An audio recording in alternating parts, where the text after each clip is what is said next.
many times the most frustrating part of AI isn't the technology, it's the feeling that it just doesn't get you or me.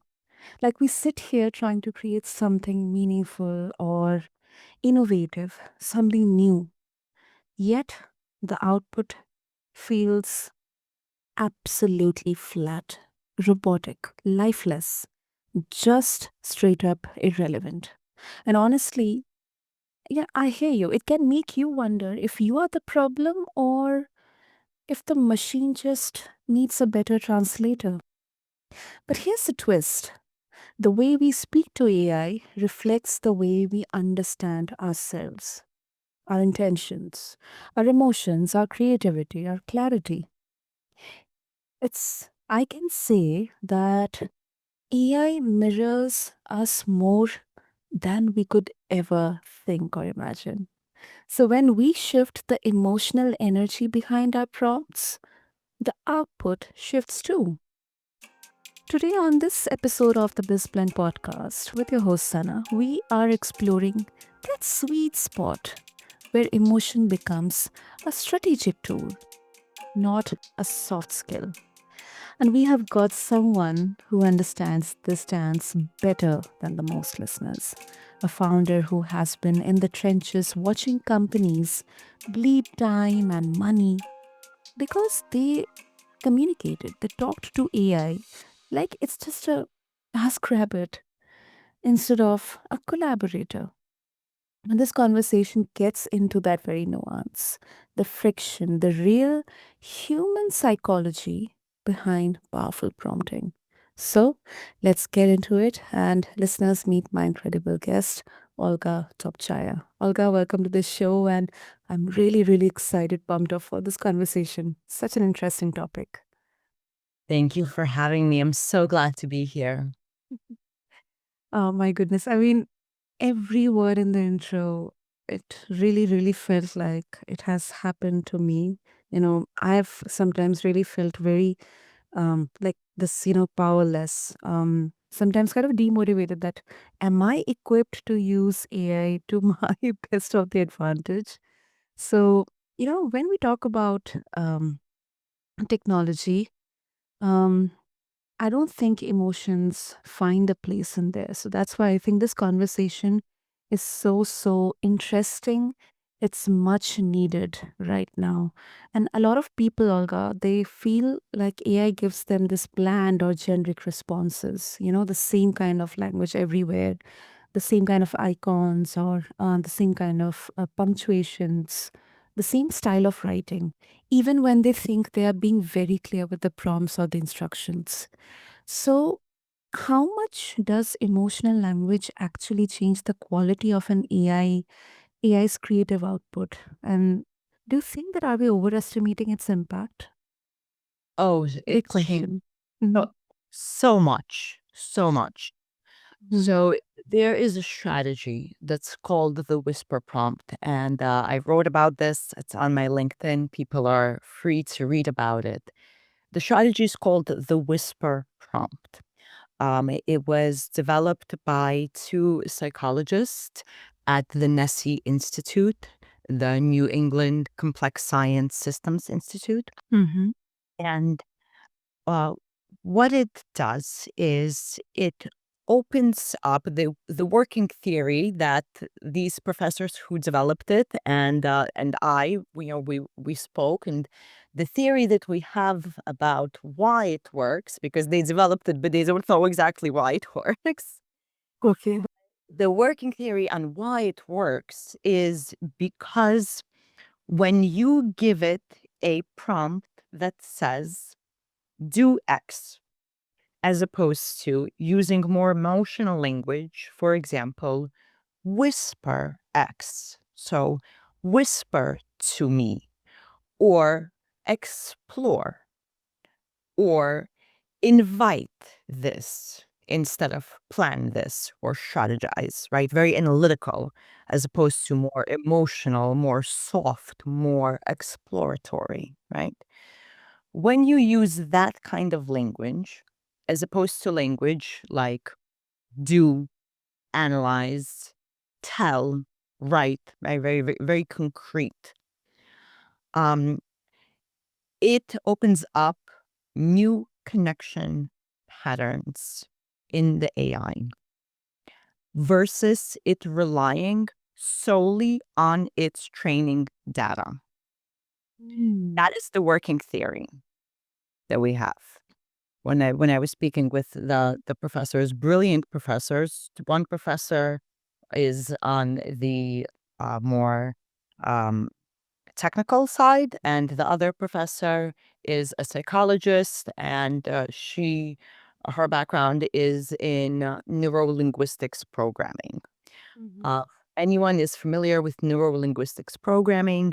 Yeah. It is the study of how language impacts humans and our subconscious mind.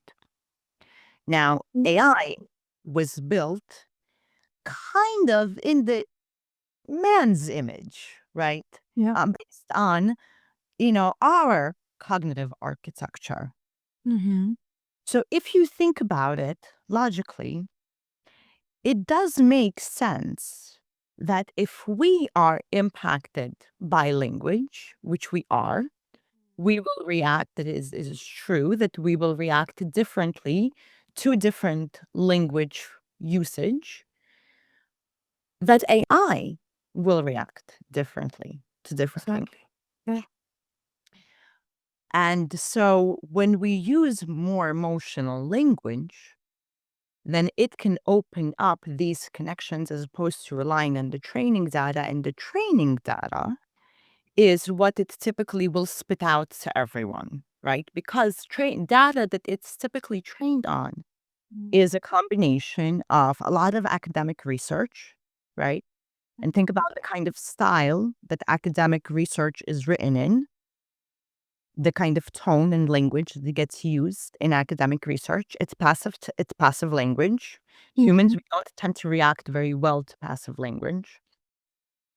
Um, it is flat, right? It's supposed to be unemotional. That's Yeah. the goal of academic research. So a lot of the training that goes into it is on academic research, academic papers, academic writing.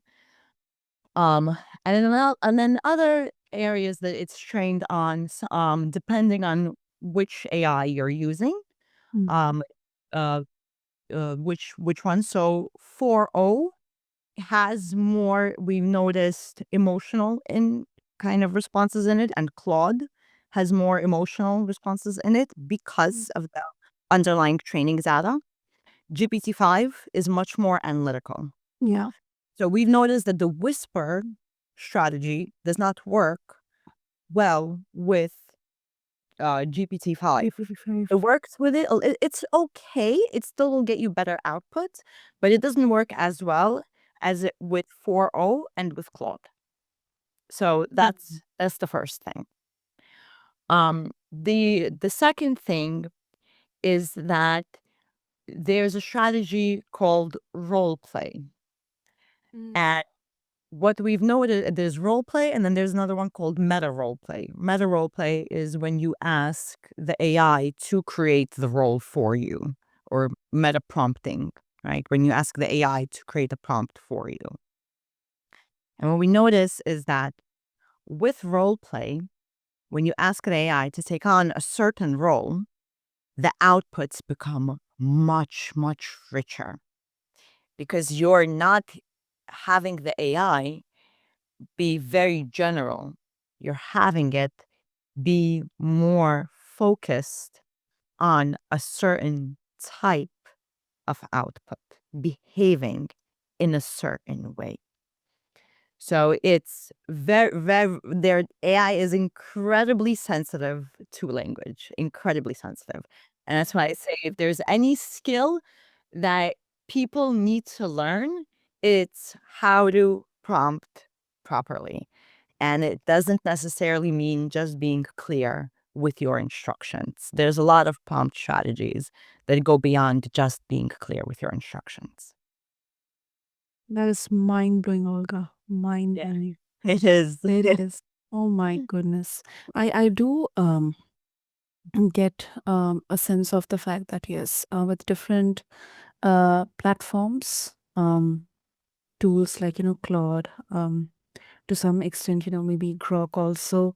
I've heard like giving kind of responses with different emotions, but then yeah, GPT-5 is mostly towards analytical. But then I think this is becoming a real skill set that it creates a gap between the folks who naturally express nuance, and those who would keep everything, just like help me create this, do that. That's it. Simple analytical, Right. straight. But then how does AI will differentiate, between the real emotions and the fluff part? I don't know whether this question is right or wrong, Not but yes. sure I understand. No, I'm sorry. I'm not sure I understand your question. So let's say if we start creating like a bit of an emotional prompting in there, how we can differentiate as a user that the response is a realistically approached one, and it's not a fluff one, like overly positive or Right. So what you're asking about is a phenomenon that's called sycophancy, okay. where the AI agrees with you a lot. Is that what you're saying? Exactly. Yes, exactly. You got it right. Okay. So there are some models that tend to be more sycophantic than others. Mhm. There, what we've noticed is that with user apps, it's less of a problem on the API side when we build custom software. Mhm. It's a little bit more of a problem with user apps. And so we've noticed that when you use voice in ChatGPT, Mhm. recently, it wasn't always like this, but it's recently, it has this tendency. And so when I teach my workshops and when I do my one-on-one coaching sessions with people, what I typically say is cite your source. Ask the model to cite its source for anything that's important, right? Anything that is important to you. I don't know what that thing is, but in general, for people, a lot of things that are important could be related to medicine, finance, right? Family, to if we're talking about on the business side, right? Then it would be compliance, risk, legal, anything like that, anything with numbers, anything with facts, anything with news, right? Mhm. Anything like that. You always, always want to ask the model to cite your source. And I would say this is regardless of what model you're using. Always say, cite your source.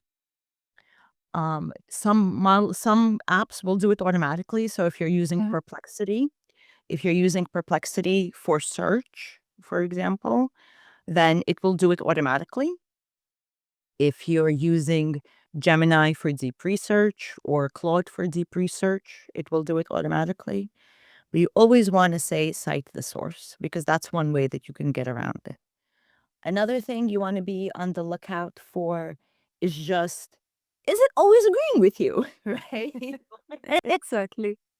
How many answers in a row is it going to agree with you? And like maybe, you run a little test, like trick it and say, like say, well, I thought you said this, and then see what it says. Right. So you'll see there's a phenomenon that's called model drift, where because the the OpenAI and Anthropic and Gemini developers, they're constantly making updates to the models. Yeah. It its performance will vary over time, right? And so this is a phenomenon that's called model drift. So you kind of never really know how good it is at any given day or month, right? Uh, Mhm.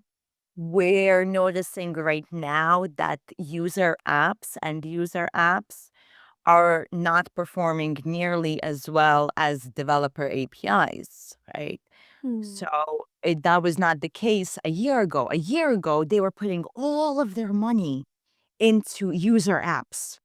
The companies, the big companies, right? So, and the APIs were kind of suffering a little bit. Now it's like the reverse. So you kind of that's why I always use a few apps. I never just use one. Some people say I only want one. And if you only want one, that's okay.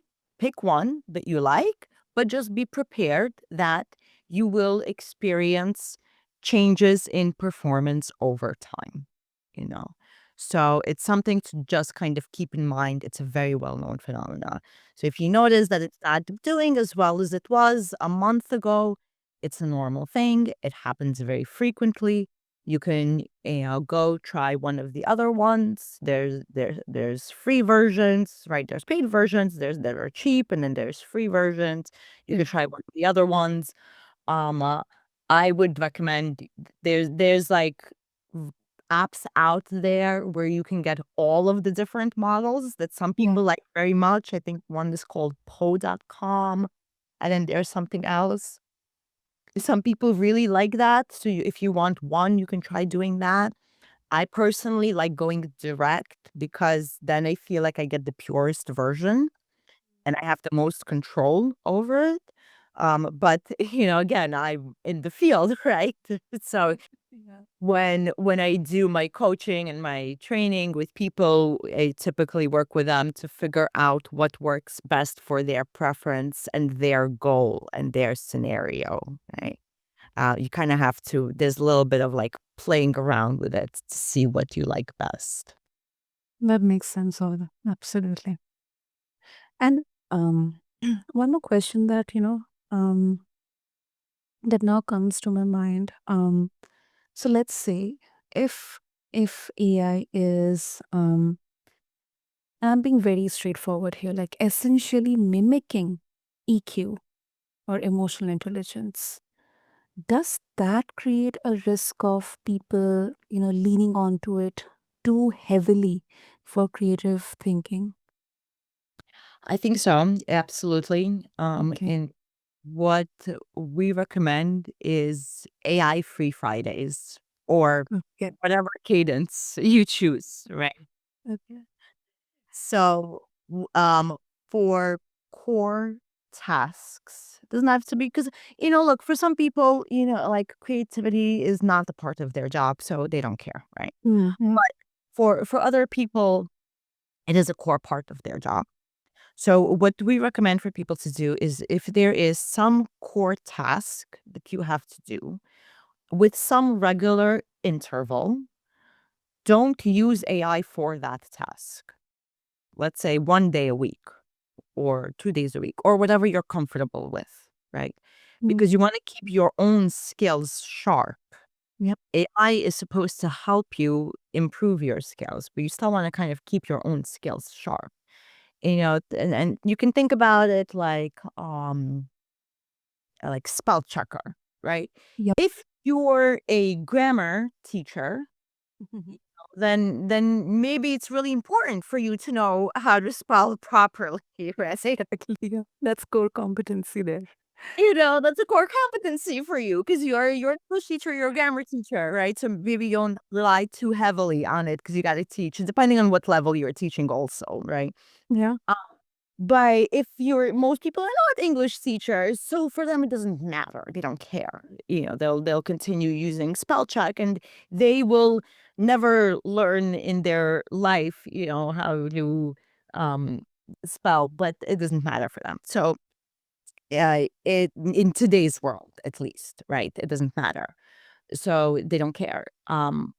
But if it's a core competency for you, then with some regular interval, don't use AI for that particular skill.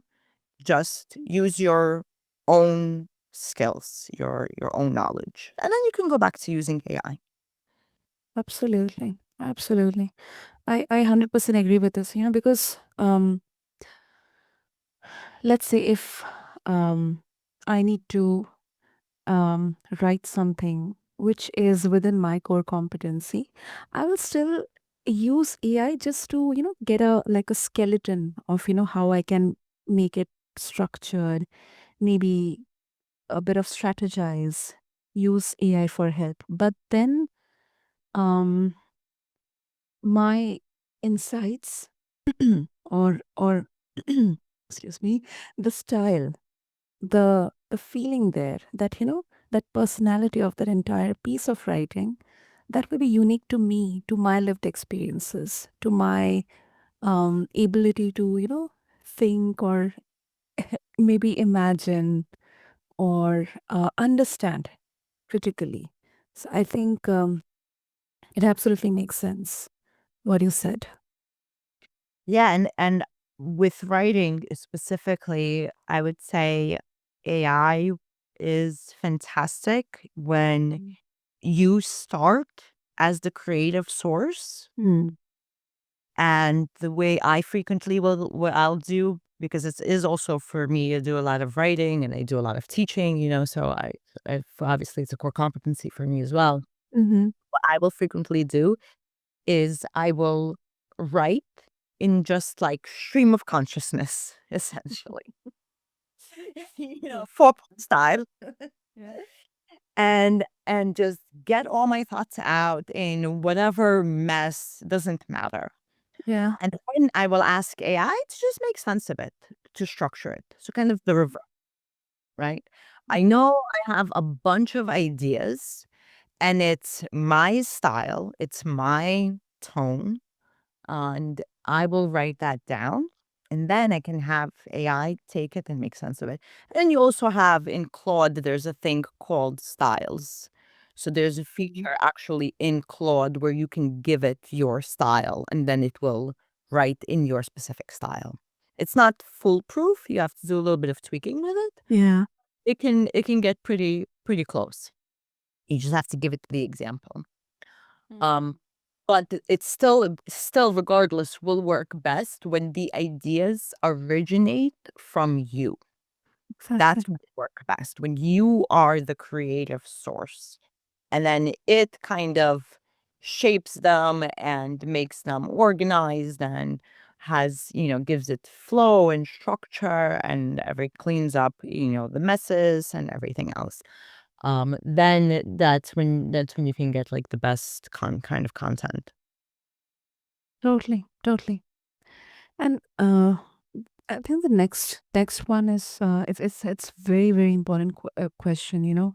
Like a lot of companies, whether it's in different departments, marketing, sales, or anything, um, we they want more human like AI outputs, but they would really invest in understanding human psychology. So, from what you have seen, Olga, are leaders undervaluing emotional intelligence in tech adoption? Yes, absolutely. I Okay. think emotional intelligence is not going to be considered a soft skill. I think very soon. Um, it is yeah. I actually just finished a course called Emotional Intelligence AI, and that is where Wow. I learned about the whisper prompt, which we talked about, and developed by these two professors. Um, and I will say it's the thing that AI, like you said, mimics, but that humans have, right? So it is a thing, it is a skill that AI cannot actually replace. It can mimic it the best, Mhm. but it does not have lived experience. Humans do. Yeah. In order to have emotional intelligence, you need to have lived experience, right? That's why my 3-year-old son does not have much intelligence, emotional intelligence. Exactly. Sorry, he has no lived experience. um, Humans, we do. So it is a very critical skill. It is a skill that is necessary in sales, in marketing, in customer support, Mhm. and management, in leadership, in collaboration with your coworkers. And these are all areas that AI is going to struggle, I think, for a while, for at least for the foreseeable future. I think there's going to be some struggle there. AI is getting much better at things like therapy. Mhm. So a lot of people are using AI for therapy, but again, right? It's mimicking. It's not actually pure emotional intelligence, as opposed to coming from humans. Sometimes it can be a little bit better than some people I know, to be honest. Mm. But it is a skill I think employers should certainly pay attention to, and in certain functions, such as in sales, it is a skill that employers pay attention to. In forward deploy engineers, for example, in solutions engineers, you need to be able to speak with clients. You need to be able to understand what does a client want, right? This is a critical skill, and you need to have emotional intelligence for that. So I think it's emerging, but not everyone has caught up to that unless you're hiring in roles like forward deploy engineers, solution engineers, sales engineers. Then you understand that this is a skill. If you're not hiring in those roles, then maybe you don't really understand it as much. Makes sense. Absolutely makes sense. I think people, often forget that AI, it kind of exposes the emotional culture of a company. Like there are different styles of communication here. Not how leadership thinks they communicate. So that definitely lands in there. So, Olga, I think this is so interesting. Before we wrap up, um, one final question. Like you have seen businesses waste thousands of hours before because they, don't communicate well with the AI system. So, um, is that issue more about the human insecurity, or is it more about companies not training people how to use in the emotional context, like effectively? I think companies are just not training people. Um, yes, people are insecure, but if people receive training, then they're not insecure anymore, right? Because they've got training. Exactly. No, I taught my 85-year-old grandmother how to use ChatGPT for writing, and now she adapts her writing to different styles for different types of publications very easily. Wow. That's And it. she's 85 with Parkinson's, so she does everything with voice, right? She dictates. Mm. And if she can do it, then there's no excuse for anybody, right? So it's very simple. These tools, they're very easy to use. At a certain level, things obviously get much more complex depending on what you're looking to do with it. But at a very basic level, there's no excuse. Anyone can do it. That is such a good example. Super, super. So that if listeners they would like to connect with you and share their thoughts about this conversation, and they would also like to further explore deeply into the emotional aspect of how they can leverage AI, how they can reach out to you. Yes, they can reach out to me on LinkedIn, Olga Topchaya, or they can contact me through my website, lapisconsults.com. Wonderful, wonderful. Listeners, what I'm going to do for all of you is have all these details in the show notes. So just refer to them along with this episode on whichever platform you listen to your podcast to.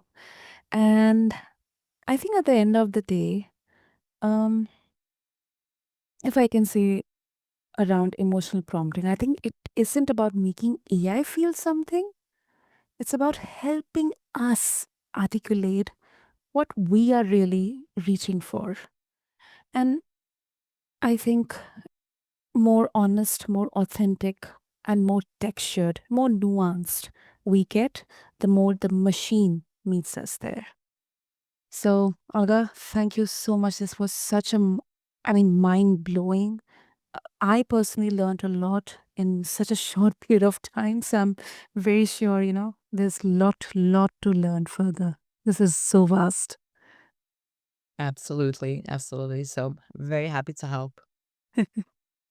So, listeners, whether you are crafting prompts or maybe rethinking workflows, or maybe you're just trying to get a good idea out of your messy day, the thing to remember is that what you have, your emotional clarity, that is big, a huge competitive advantage. And when you learn how to use it, how to leverage it, your creativity stops feeling like effort and it starts feeling like your superpower. So, until next time, this is your host Sana, and you have been listening to BizBlend. Subscribe to us, leave us a review, let us know your favorite takeaways or your highlighted moments because they help us keep running wheels here at BizBlend. Till then, this is your host Sana signing off. Thank you.